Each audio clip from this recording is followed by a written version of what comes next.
Welkom liewe luisteraar. Dis Vrydagoggend en jy's ingeskakel op Joy Radio.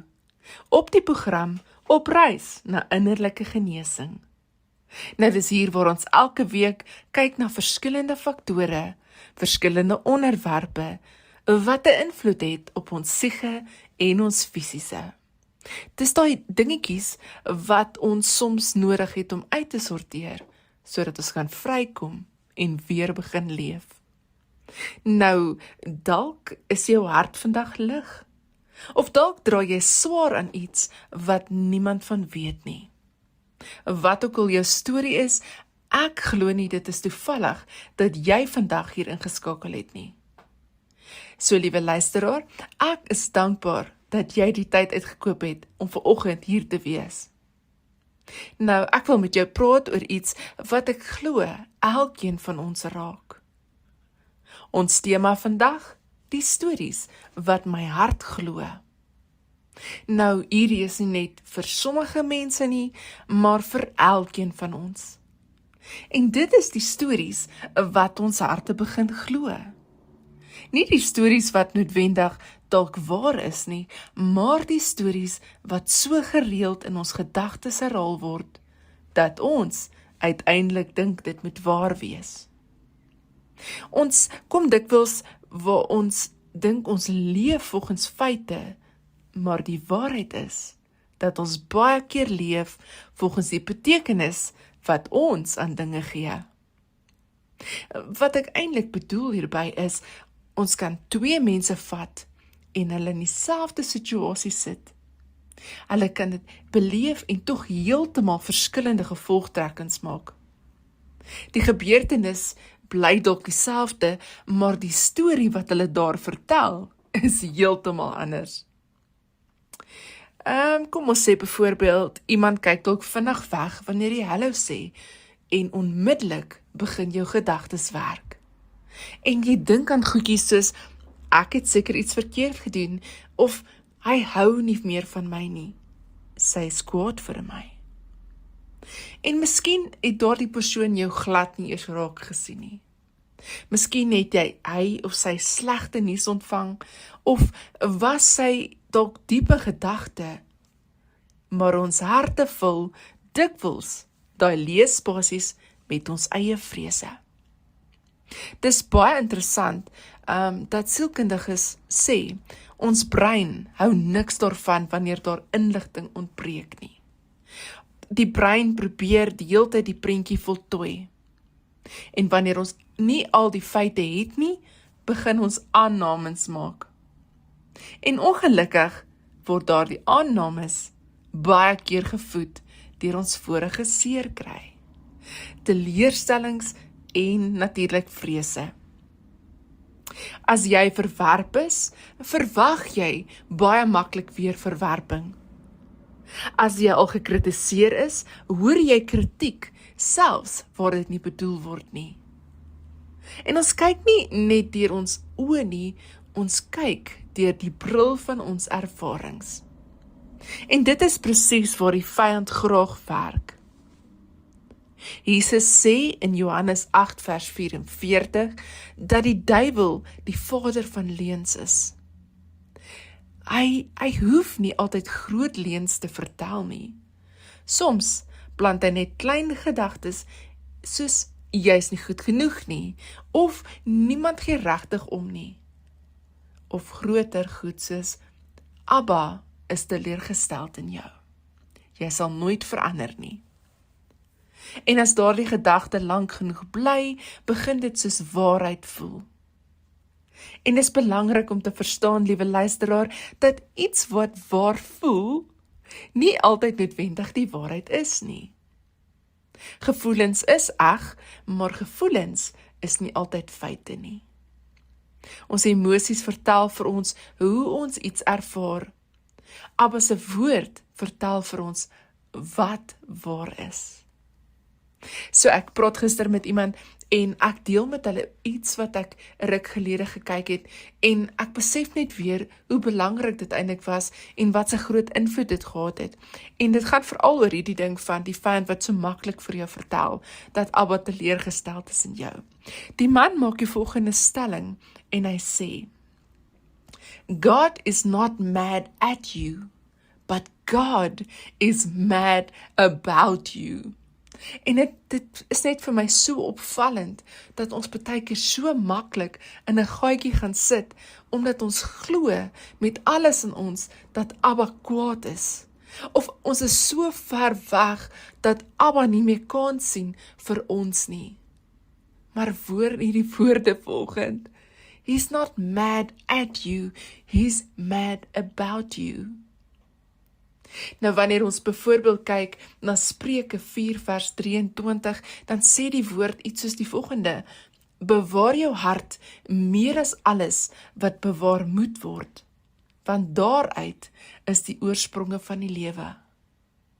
Ek het lank oor hierdie vers gedink, en dit sê nie net ons moet ons woorde bewaak of ons dade bewaak nie. Dit sê ons moet ons harte bewaak. Hoekom? Omdat alles wat ons doen uiteindelik vloei uit dit wat ons in ons harte glo. As my hart glo ek is waardeloos, sal ek begin leef asof ek waardeloos is. As my hart glo dat Abba het my vergeet, sal ek hom anders begin sien. En as my hart begin glo, niemand wil my hê nie, sal ek selfs liefde wantrou wanneer dit voor my staan. En dalk is dit vandag die vraag waarmee ons almal moet begin.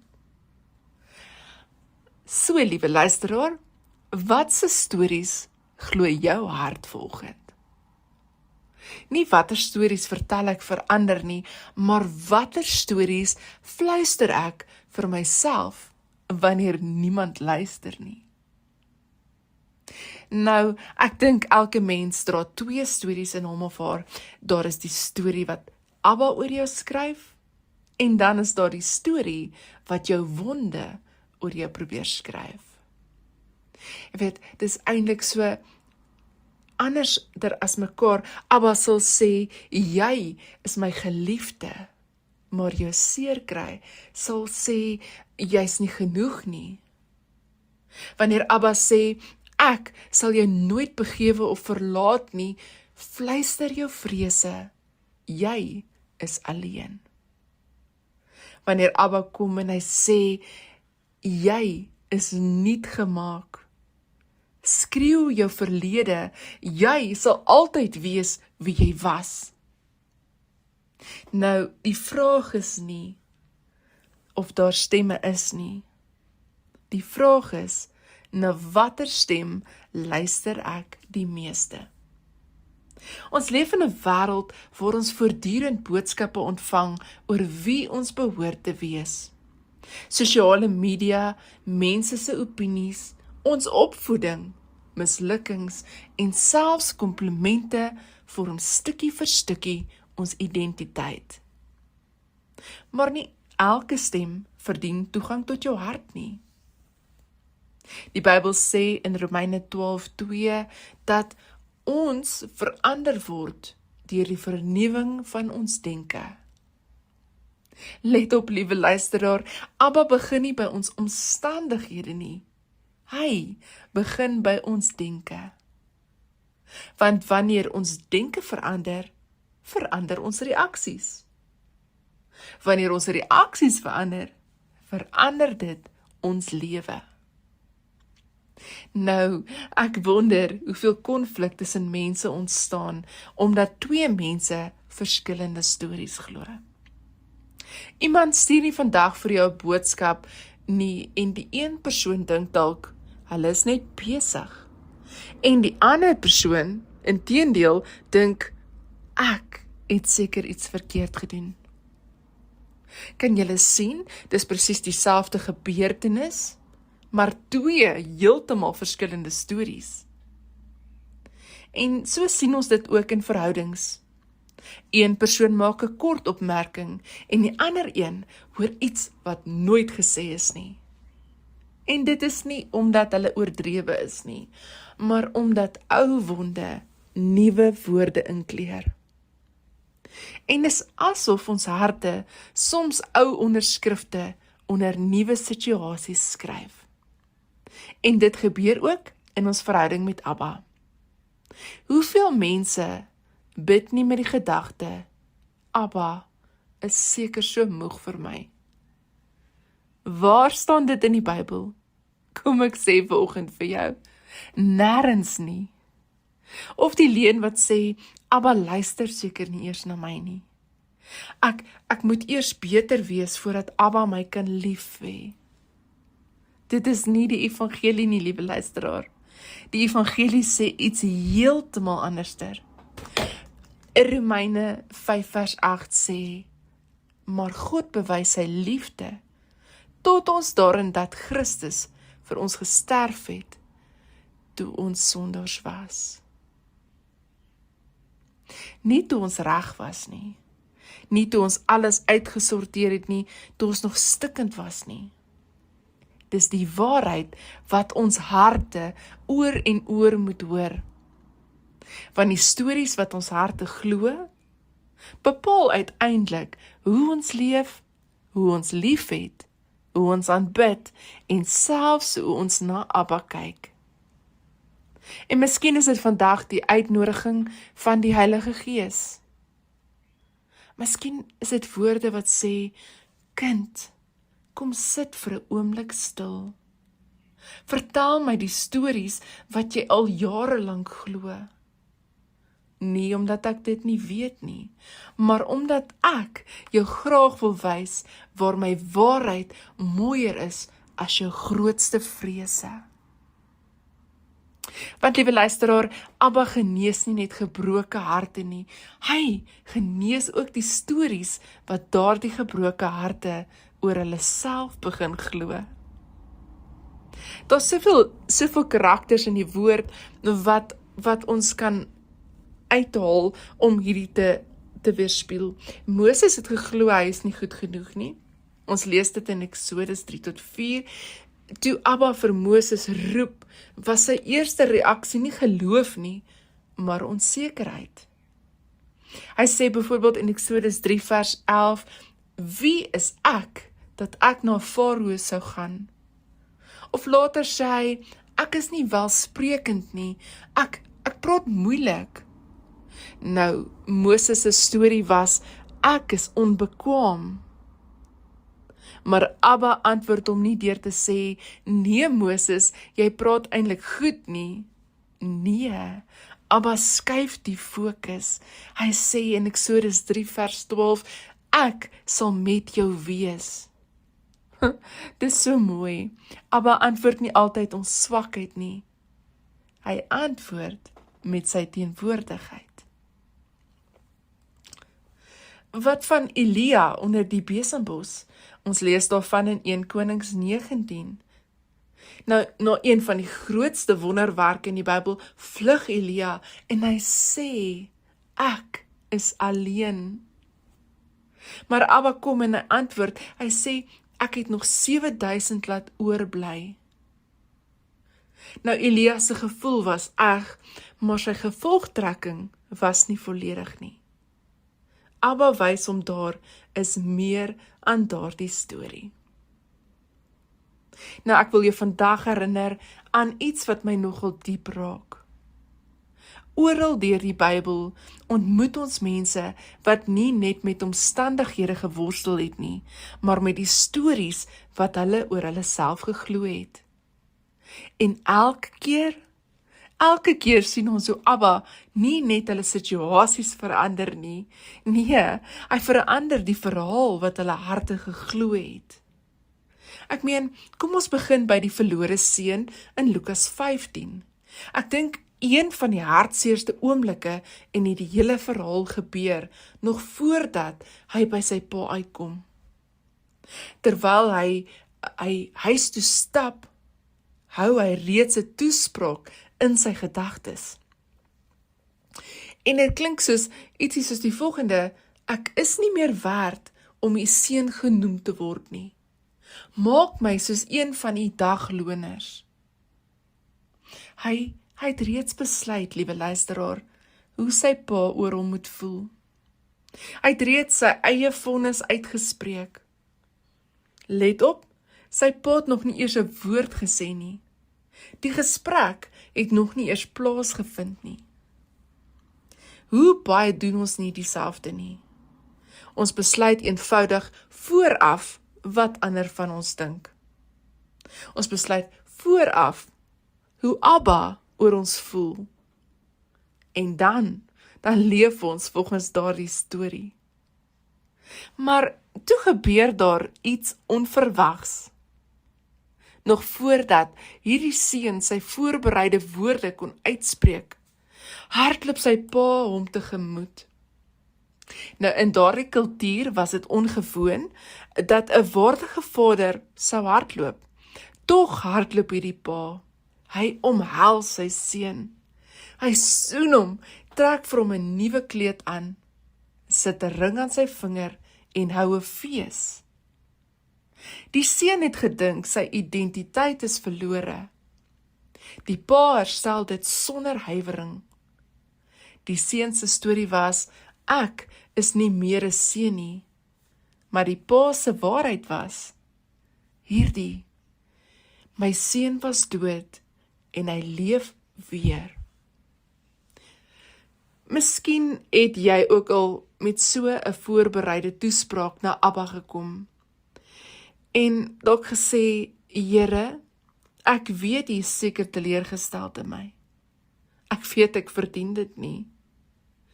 En tog wag Abba nie vir 'n perfekte verduideliking nie. Hy wag nie daarvoor nie, voordat hy jou omhels nie. Sy liefde begin nie waar jou prestasie begin nie. Sy liefde begin by sy eie hart. Nog iemand wie sy storie herskryf is natuurlik Petrus. Nadat hy Jesus 3 keer verloon het, kan ons net dink wat deur sy gedagtes gegaan het. Ek het die Here gefaal. Hy kan my nooit weer gebruik nie. En elke keer wanneer die haan se gekraai in sy gedagtes opgekom het, het dit hom waarskynlik herinner aan sy grootste mislukking. Maar na die opstanding doen Jesus iets baie merkwaardigs. Hy roep vir Petrus, nie om hom te verneder nie. Hy maak vir hom ontbyt langs die see. Hoe besonder is dit, liewe luisteraar? Dat Abba die Here van hemel en aarde steek 'n vuur aan en berei kos voor vir 'n man wat gedink het sy storie is verby. Dan vra Jesus vir hom 3 keer, het jy my lief? Nie om vir Petrus se wond oop te krap nie, maar om dit te genees.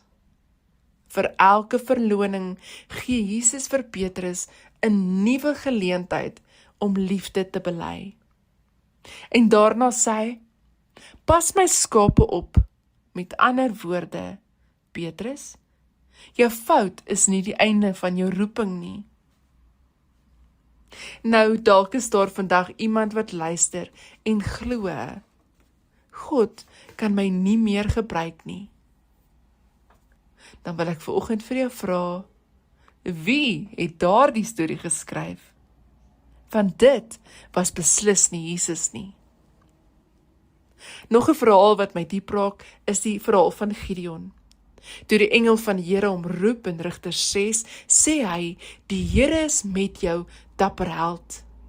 Gideon kyk om hom rond en sê amper: praat u met my?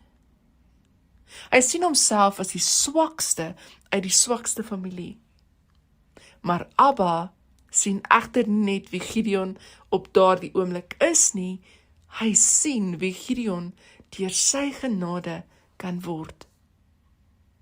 Ons kyk so dikwels na ons verlede, maar Abba kyk na ons bestemming. En dit laat my wonder, hoeveel keer Abba vandag iets oor ons sê, wat ons nog nie kan glo nie. Nie omdat hy verkeerd is nie, maar omdat ons harte nog vasgevang is in 'n ou storie. En dan is daar dalk nog een van die mooiste voorbeelde van almal. Maria Magdalena by die leë graf. Sy huil omdat sy dink alles is verlore. Sy sien Jesus, maar herken hom nie. Sy dink hy is die tuinier, totdat Jesus net een woord sê, Maria. Net haar naam en alles het onmiddellik vir haar verander. Hoe wonderlik is dit nie, dat Jesus nie met 'n lang preek begin het nie, hy noem haar naam. Want wanneer Abba jou op jou naam roep, herinner hy jou aan wie jy werklik is. Nou ek dink baie van ons wag vir Abba om ons omstandighede eers te verander, terwyl hy eers ons identiteit wil herstel. Want wanneer identiteit genees, begin baie ander dinge ook genees.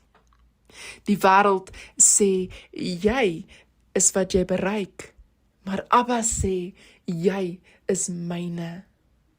Die wêreld sê, kom aan, bewys jouself, maar Abba sê, ontvang my genade. Die wêreld sê, jy is jou verlede. Maar Abba se woord sê in 2 Korintiërs 5 vers 17, daarom, as iemand in Christus is hy 'n nuwe skepping. Die ou dinge het verbygegaan, kyk, dit het alles nuut geword. Liewe luisteraar, miskien is die belangrikste vraag vandag nie, wat het met my gebeur nie? Miskien is die belangrike vraag vandag, wat glo my hart, as gevolg van wat met my gebeur het? Weereens, 2 mense kan dieselfde pyn beleef. Dit kan een laat glo dat hulle onwaardig is, en die ander ontdek met Abba se hulp, ek is seer gemaak, maar ek is steeds geliefd. En dit is die verskil tussen 'n wond en 'n identiteit. Moenie jou wonde jou identiteit laat word nie. Laat Abba, laat ons Jesus Christus jou identiteit wees. Terwyl ons vandag afsluit, wil ek jou uitnooi om vir 'n oomblik, net 'n oomblik, stil te word. Dink gou-gou aan die stories wat jy al jare saam met jou dra. Miskien is dit daai van, ek is nie genoeg nie. Of niemand sal my ooit regtig lief hê nie. Ek is 'n teleurstelling.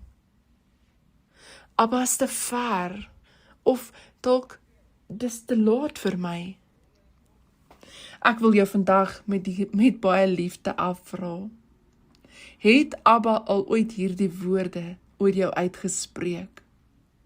Of is dit dalk 'n storie wat ontstaan het uit jou pyn, verwerping, teleurstelling of vrees? Die Heilige Gees veroordeel nie om ons weg te stoot nie. Hy openbaar die waarheid om ons vry te maak. Jesus het in Johannes 8:32 gesê, julle sal die waarheid ken en die waarheid sal julle vry maak. Nie net enige waarheid nie, liewe luisteraar, sy waarheid. Die waarheid dat jy geliefd is, dat jy gekies is, dat jy nie vergeet is nie. Dat jou verlede nie die laaste hoofstuk van jou lewe hoef te wees nie. En dat die Vader, dat Abba steeds besig is om jou storie te skryf. Miskien het mense al hoofstukke oor jou geskryf, of miskien het jou eie gedagtes hoofstukke geskryf. Maar die pen, liewe luisteraar, daai pen is nog steeds in Abba se hand. Moenie ophou lees voordat die outeur klaar geskryf het nie. Kom ons bid saam. Abba, dankie dat U ons beter ken as wat ons onsself ken.